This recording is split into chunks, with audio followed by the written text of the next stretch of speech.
Assalamualaikum warahmatullahi wabarakatuh. Shalom, Om Swastiastu, Namo Buddhaya, Salam Kebajikan. Perkenalkan, kami dari kelompok 4. Pada kesempatan ini, kami akan mencoba mempresentasikan hasil dari diskusi kami mengenai materi judul AI ML dalam Wealth Tech, Insurtech, dan Manajemen Resiko.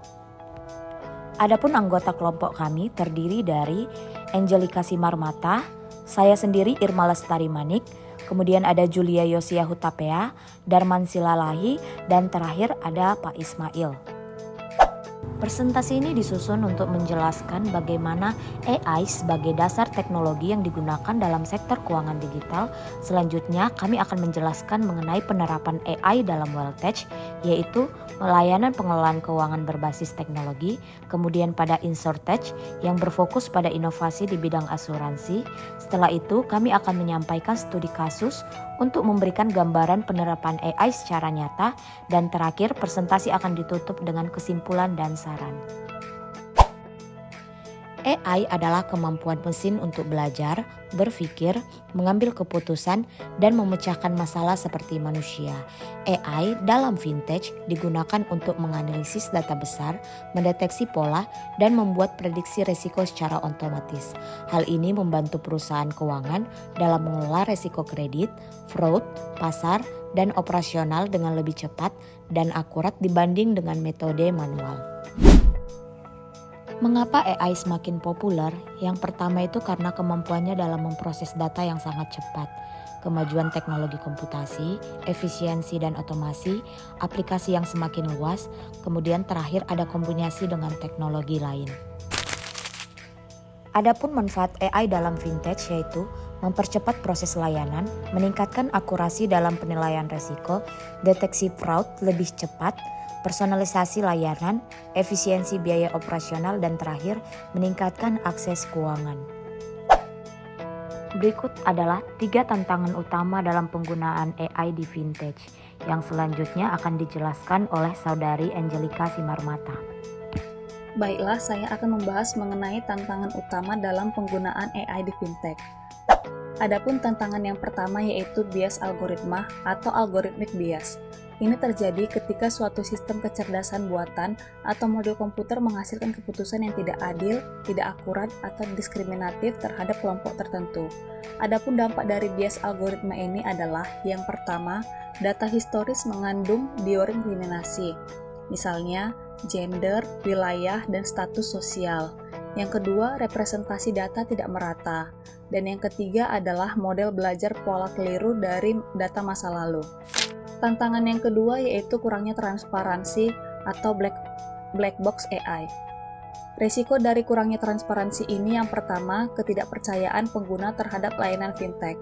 Yang kedua, risiko hukum karena sulit memberikan penjelasan terhadap keputusan finansial. Yang ketiga, menurunnya adopsi teknologi AI karena kurangnya akuntabilitas. Adapun tantangan yang ketiga adalah regulasi yang belum memadai. Risiko dari regulasi yang belum memadai yang pertama, penyalahgunaan data konsumen, yang kedua, ketidakpastian hukum bagi perusahaan fintech, dan risiko yang ketiga yaitu potensi risiko sistemik jika algoritma gagal secara masif. Selanjutnya kita akan membahas mengenai robo-advisory. Adapun pengertian dari robo-advisor adalah platform investasi digital berbasis AI yang otomatis membuat dan mengelola portofolio investasi sesuai profil risiko dan tujuan finansial pengguna. Adapun fungsi dari robo-advisory ini yang pertama, menilai profil risiko pengguna. Yang kedua, menyusun portofolio investasi seperti saham, obligasi, dan reksadana. Fungsi yang ketiga, rebalancing portofolio otomatis sesuai kondisi pasar. Adapun beberapa contoh platform investasi digital berbasis AI atau robo-advisory yang sering kita jumpai seperti Bybit, Stockbit, dan Bareksa. Banyak dari platform ini memakai algoritma pembelajaran mesin atau AI untuk portofolio risiko, portofolio otomatis, rebalancing, dan rekomendasi investasi. Risiko keamanan cyber pada robo-advisor. Yang pertama, peretasan akun atau data pengguna, yaitu hacker bisa mengakses portofolio atau memindahkan dana. Resiko yang kedua yaitu phishing dan malware, yaitu pengguna ditipu melalui situs atau aplikasi palsu. Resiko yang ketiga, kebocoran data sensitif, yaitu informasi KYC dan data finansial bisa bocor. Resiko keempat, kesalahan algoritma atau manipulasi, yaitu bug atau eksploitasi algoritma bisa merugikan investor. Dan resiko yang kelima yaitu akses internal yang berlebihan. Karyawan atau pihak ketiga yang memiliki akses terlalu luas dapat menyalahgunakan data atau modifikasi sistem. AI dalam manajemen risiko. Poin yang pertama, AI digunakan untuk mendeteksi, memprediksi, dan mengelola risiko keuangan secara lebih cepat dan akurat dibanding metode tradisional. Poin yang kedua, AI memanfaatkan machine learning, predictive analytics, dan big data untuk mendukung pengambilan keputusan manajemen risiko. Selanjutnya, peran artificial intelligence atau AI dalam manajemen risiko keuangan. Poin yang pertama, kredit dan pinjaman atau credit risk management, di mana AI digunakan untuk membuat model penilaian kredit yang jauh lebih canggih dan akurat. Poin yang kedua, deteksi fraud dan kecurangan, di mana AI dilatih lebih unggul untuk mengidentifikasi kecurangan. Poin yang ketiga, manajemen risiko pasar, di mana AI dapat membantu dalam memprediksi dan merespon pergerakan pasar. Poin yang terakhir, manajemen risiko operasional, di mana risiko operasional berkaitan dengan kegagalan proses internal, orang, dan juga sistem, dan AI membantu untuk memanajemen risiko operasional tersebut. Selanjutnya, cara mengelola risiko dalam AI. Yang pertama, identifikasi risiko AI sejak awal. Langkah pemetaan risiko sebelum sistem AI dibangun. Misalnya, poin pertama, risiko bias dalam data. Poin yang kedua, risiko kesalahan prediksi. Poin yang ketiga, risiko privasi dan kebocoran data. Poin keempat, risiko keamanan siber. Poin yang kelima, risiko ketergantungan berlebihan pada AI. Dan poin yang terakhir, risiko etika dan regulasi. Poin selanjutnya, nomor 2, mencegah bias dan ketidakadilan. Bias dapat menyebabkan hasil AI merugikan kelompok tertentu. Dengan cara mitigasi, poin pertama, lakukan bias testing secara rutin. Poin yang kedua, gunakan teknik fairness aware atau ML. Yang poin ketiga, audit model menggunakan metrik fairness seperti equal opportunity dan demographic parity. Dan poin yang terakhir, libatkan ahli domain dan juga etika. Selanjutnya, integrasi AI, bias, dan robo-advisory dalam manajemen risiko. Poin yang pertama, AI memungkinkan prediksi risiko lebih akurat dan cepat. Poin yang kedua, robo-advisory memanfaatkan AI untuk mengoptimalkan investasi sesuai profil risiko, sehingga risiko portofolio bisa dikelola lebih efisien. Poin yang terakhir, algoritmik bias menjadi perhatian penting agar keputusan AI tidak merugikan kelompok tertentu dan tetap mematuhi regulasi. Selanjutnya, pengertian machine learning atau ML. Machine learning adalah teknik yang membuat sistem dapat mengidentifikasi pola, membuat prediksi, atau mengambil keputusan dengan menggunakan data dan algoritma yang terus meningkatkan kinerjanya seiring bertambahnya pengalaman. Selanjutnya, penerapan machine learning atau ML. Poin yang pertama, deteksi penipuan atau fraud detection perbankan dan keuangan. Yang kedua, rekomendasi produk. Dan poin yang terakhir, prediksi harga atau tren bisnis dan keuangan, seperti memprediksi harga saham, memproyeksikan permintaan dasar, mengestimasi risiko kredit atau pinjaman. Baiklah, saya akan membacakan slide yang berikutnya, yaitu pengertian WellTech. WellTech adalah singkatan dari Well Teknologi, yaitu inovasi teknologi yang digunakan untuk membantu pengelolaan kekayaan atau wealth management. WellTech menggabungkan teknologi digital dengan layanan keuangan untuk mempermudah investasi, perencanaan keuangan, dan pengelolaan aset. Penerapan WellTech atau Well Teknologi. Online investment platforms atau platform investasi digital. Bagian ini menjelaskan bahwa WellTech memungkinkan munculnya platform investasi berbasis teknologi yang memudahkan masyarakat untuk membeli saham, reksadana, obligasi, dan instrumen keuangan lainnya. Contohnya di Indonesia, Bibit, Ajaib, Bareksa, Peluang, dan lain-lain. Fungsi utama platform ini adalah membuat proses investasi menjadi lebih mudah, cepat, dan terjangkau. Yang kedua, social trading and copy trading. Pada bagian ini dijelaskan bahwa pengguna dapat satu mengikuti strategi investor lain yang sudah berpengalaman. Yang kedua, menyaring transaksi mereka secara otomatis. Tujuannya agar investor pemula bisa belajar dari investor yang lebih ahli. Contoh platform global eToro. Di Indonesia konsep ini mulai diterapkan pada beberapa aplikasi trading internasional. 3. AI based investment analytics. Bagian ini menjelaskan penggunaan kecerdasan buatan AI untuk 1. Memprediksi tren pasar, 2. Mengidentifikasi peluang investasi, 3. Menganalisis data keuangan secara cepat dan akurat. Contoh penerapannya, rekomendasi portofolio, analisis risiko, otomatis atau prediksi pergerakan pasar. Slide berikutnya yaitu manfaat Welltech dalam manajemen risiko. Ini berisi daftar manfaat penggunaan teknologi dalam proses mengelola risiko keuangan atau investasi. Setiap poin menggambarkan bagaimana teknologi mampu meningkatkan keamanan, efisiensi, dan ketepatan pengelolaan risiko. Yang pertama, deteksi risiko lebih cepat dan akurat. Welltech menggunakan algoritma dan analisis data real-time sehingga dapat mendeteksi proteksi risiko pasar, risiko kredit, atau risiko portofolio lebih cepat dibandingkan metode manual. Yang kedua, diversifikasi otomatis.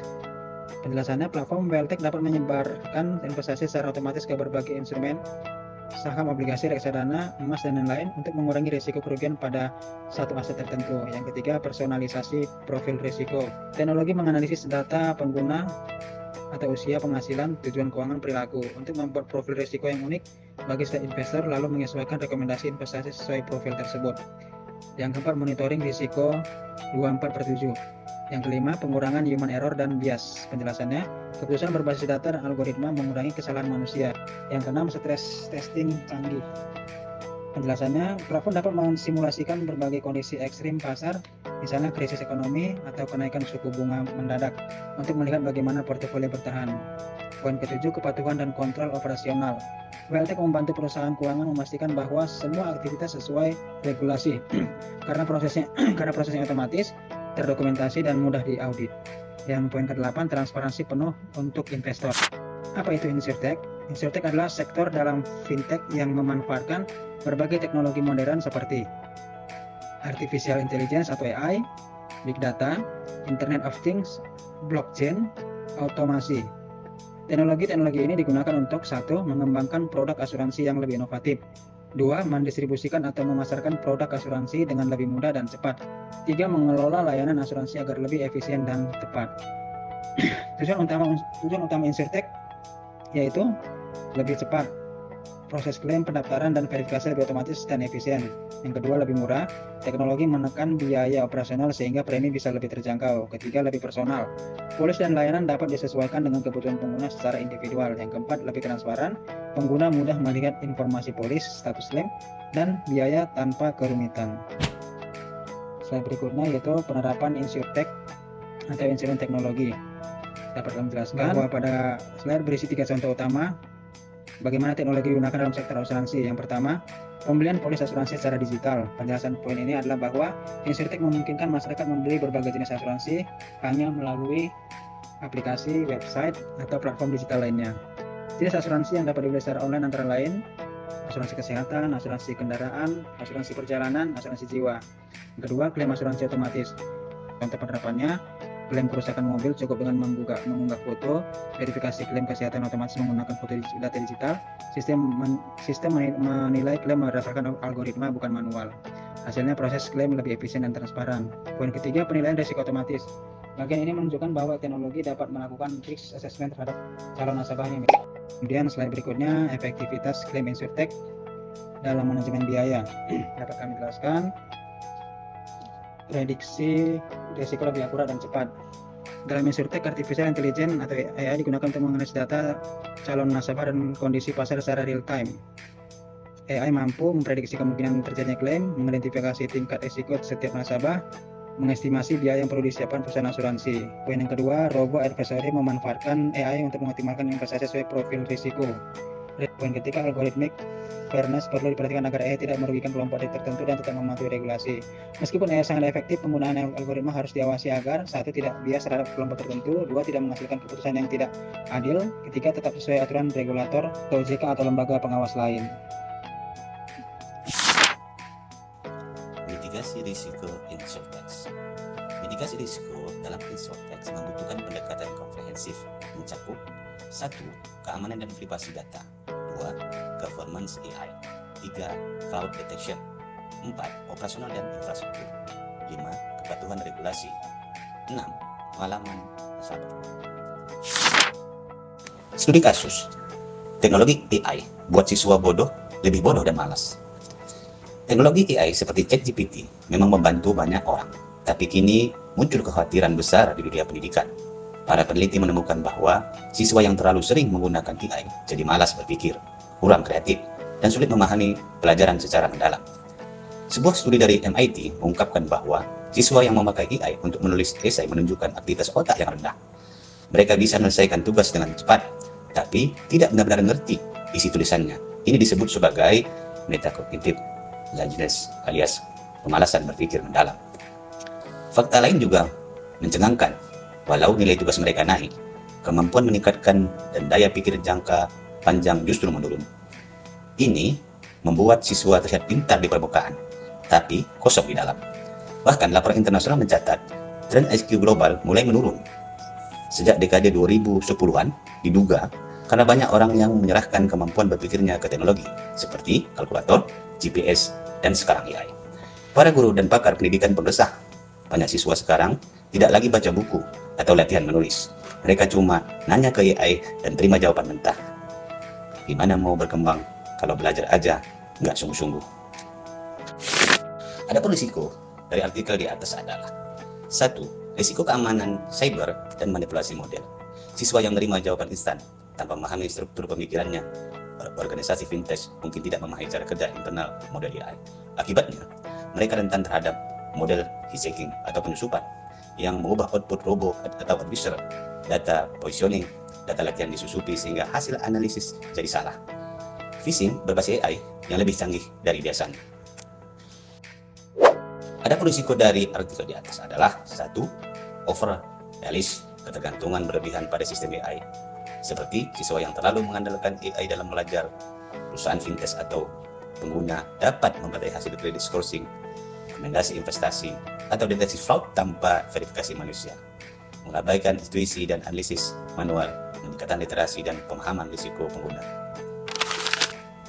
Berikan risk disclosure yang jelas sebelum penggunaan robo atau artificial, edukasi pengguna melalui konten finansial, webinar, dan dashboard interaktif, mengurangi ketergantungan berlebihan pada teknologi, tahu ajarkan digital literasi, termasuk kapan boleh dan tidak boleh memakai AI.